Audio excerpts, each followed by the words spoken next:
Today I took shorts on ES. We're going to get into why this trade worked out and what I saw in order for me to take this trade. So I took this trade at 9:45. Basically, it was a order block entry after a change in state of delivery here. We have our lower time frame liquidity here, and then we sweep the high, close below, two up close candles, order block, took it down to liquidity. So what did I see in order for me to take this trade? So the first thing I do coming into the day is we first look at the daily. If I can find my chart. There it is. Yes.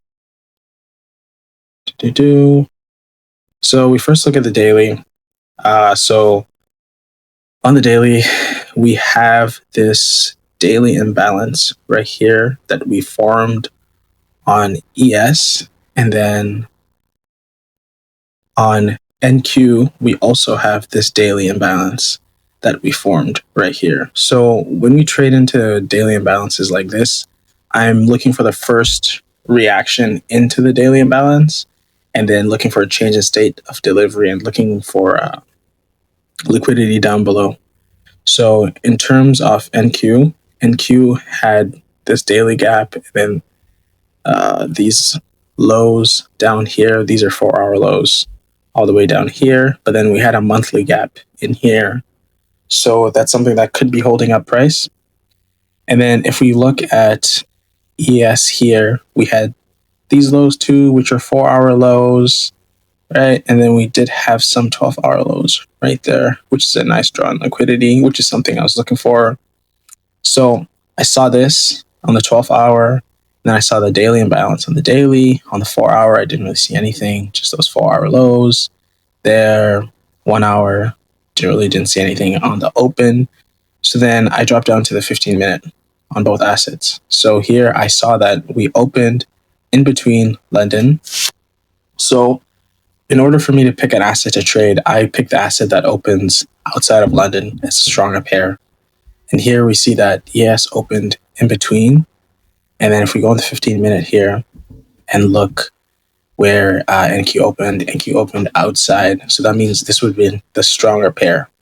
So why didn't I take my trade NQ?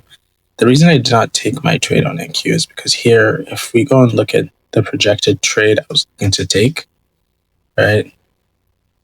I would have been filled here at 9:45, which would have been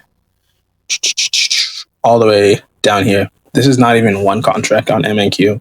And like my risk says it should be one here, because if we look at it, the inputs are 250 risk, and that's not even one contract. So I couldn't afford to buy a contract here. So what I ended up doing is I ended up going down to ES, and I took my trade there because these markets move inversely proportionate. So I took it here, and I could afford two contracts. I did try to add another contract in between here, looking for the retrace, right, somewhere up here.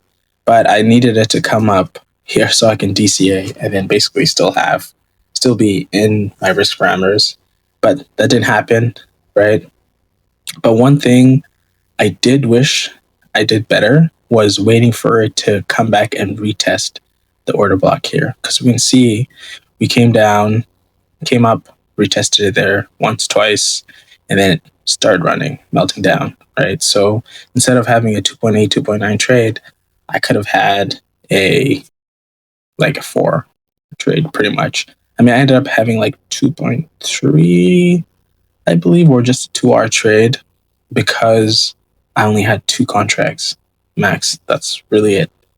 That's all I had, right? So during this trade, the market started going lower. And as you can see here on NQ, we did sweep a 4-hour here at 10:22. And then at 10:22 here, we had not swept anything. So I was trading ES at this point. So I was like, yeah, we're very bearish, and we came from a daily. So my discretion for the day, I guess we can say, is that I let my trade run all the way down to this 12-hour liquidity here.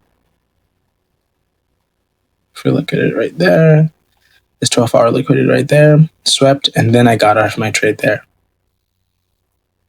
So yeah, overall, this was a pretty good day, textbook trade. I mean, trades like this don't come like a lot. Like this is kind of like perfect conditions, right? You enter your trade, you suffer a minimal drawdown, and it just goes all the way down, right? So yeah, today we had good execution, followed our rules, and that's all that matters really. The P&L doesn't really matter. As long as we follow our rules every single day, it'll always be a green day for us. So yeah, good luck and good trading.